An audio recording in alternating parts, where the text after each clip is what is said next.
Hi, and welcome to the show where we share the stories of the many who intersect with our healthcare system but are rarely heard from. My name is Kevin Poe, founder and editor of KevinMD. Today on the show, we have Deborah Edberg. She's a family physician in Chicago. She wrote a couple of great KevinMD articles that has really resonated in social media. Each of them has more than several thousand shares on social media. The first article, Words of Courage for Medical Students and Residents. And the second article, Stop Calling Healthcare Workers Heroes and Do Something to Help Them. So we'll get into both of those articles later on. But first, Deborah, can you share a little bit about your story and your journey to where you are today? Sure. I grew up in Pittsburgh. I did most of my education on the East Coast, and then I came to work in Chicago. Have always been focused on underserved medicine, had gotten into education over the past couple of decades. And the past 10 years, I started a residency program on the west side of Chicago with some of the teaching health center funding, which is why this pandemic really made me start thinking about how this must be impacting residents and students who are just starting the journey of medicine. And that segues nicely into the first article that you wrote, Words of Courage for Medical Students and Residents.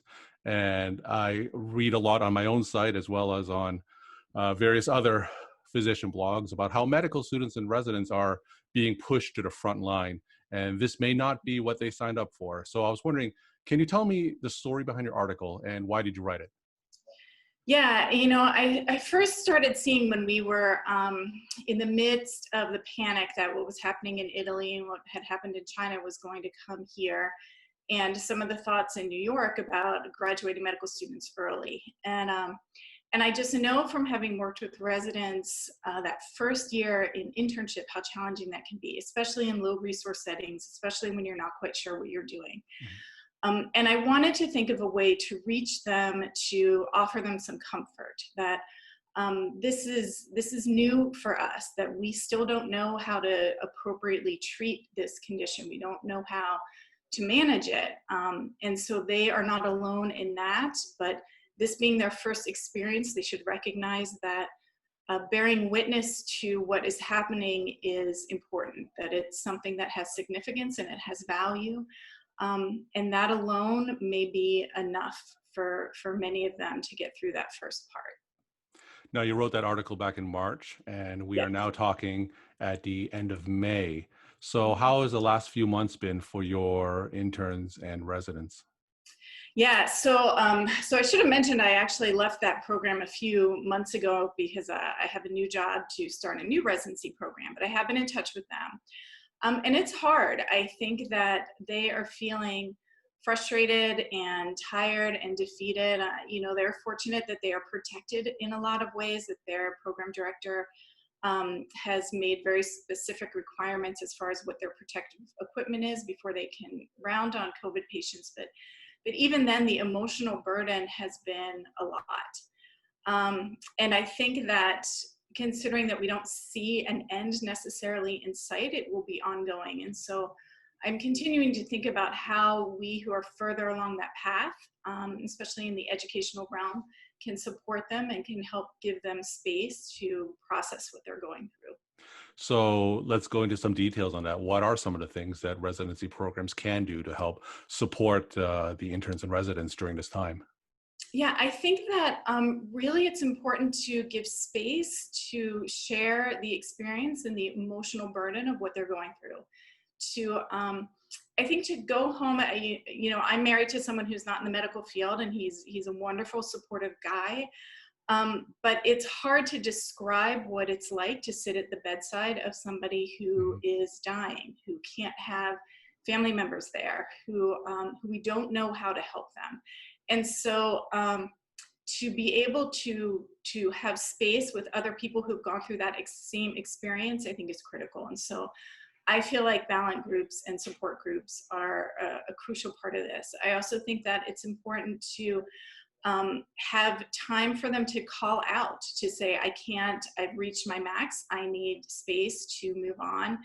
And to just have a few days off, and to have a system in place that allows for that. No questions asked, a jeopardy system, a wellness system, so they can just take time off and process. They absolutely have to have protective equipment, but they also should have some say in how schedules are made. They've got to have some sort of control in some aspect of their residency so they don't feel like they are helpless. Share with them what the challenges are as far as caring for the patients and let them be a part of the solution. Now, as a residency director, it's wonderful that you're recognizing this problem with the medical trainees, but what are you seeing across the country from some of your residency director colleagues? Are all residency programs, are they cognizant of the difficulties that our trainees are going through? I don't know that that's true. I do have some colleagues that work in different types of program. I mean, I think in family medicine, we tend to focus a lot on the relationship piece, on the emotional piece, but not every residency necessarily has the space or the bandwidth to do that. I've seen some programs that it's a little bit disheartening to hear that the residents are being put on the front lines and attendings are staying back, and attendings are not rounding on COVID patients because they consider themselves to be in a higher risk group. So it's almost like residents are being treated a little bit as if they're dispensable because they're younger and possibly more likely to survive if they were infected. And while that may be true statistically, I think that is a really difficult message to deliver to your young residents coming up. And I think that this situation is challenging in so many different ways, and I hate to judge how systems are choosing to address it because there is no template or correct algorithm for this. But in my heart, I feel like protecting residents and protecting students is our number one priority as we start to navigate this. Now, if I'm an intern or a resident and I'm in one of those programs where I'm thrown on the front lines and I'm not comfortable with some of the things I'm doing. So what can interns and residents do to speak up? Because understandably, they may be afraid to speak up and speak up against their program. So what's some advice that you could give to these interns and residents? Yeah, I think that's a big challenge because that is the case, and if you feel like if I speak up, do I put my job in jeopardy? I've worked my whole life to start this career. I'm just starting out. What does that mean? I think there's power in volume. I think that for people to organize within their own residencies and to get a sense of what are people doing in other programs across the country. I think it's also hard as a resident. You don't know what is reasonable to expect. And maybe you are expecting something that isn't reasonable, but maybe you are. And so to really check your concerns. If something doesn't seem right, to check in with other residencies across the country, with other residencies across different specialties, and just see how are your programs handling this. I think that for me, anger should be further down the line. There should be questions that you can ask. Why have we chosen to do this versus that? What is the problem we're trying to solve? Are there other ways to get around it? Are there better ways to protect us? What are all the options? Can we be a voice in the decision making?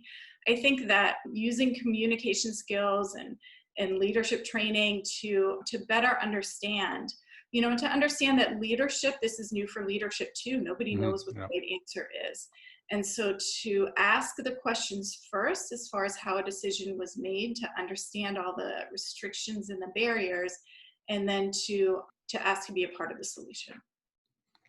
Yeah, that's great advice, and I know that I read a lot of questions from these trainees, and I get a lot of emails from them, and I think that listening to that advice will certainly be helpful.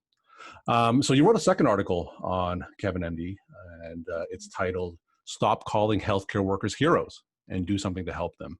So briefly, just tell me the story behind that article and why you decided to write that. Yeah, as the pandemic was unfolding, I think that I just felt myself getting more and more frustrated that it was happening at all. And I think rightly, there was a lot of focus that I saw on a lot of the medical social media, which was get us more protective equipment, get us, more information. We need to do the social distancing, all the focus on how do we manage the situation that we were currently in. And for me, I felt like we also need to focus on the fact that we should not be in the situation, that there was so much failure of leadership in our country that led to this.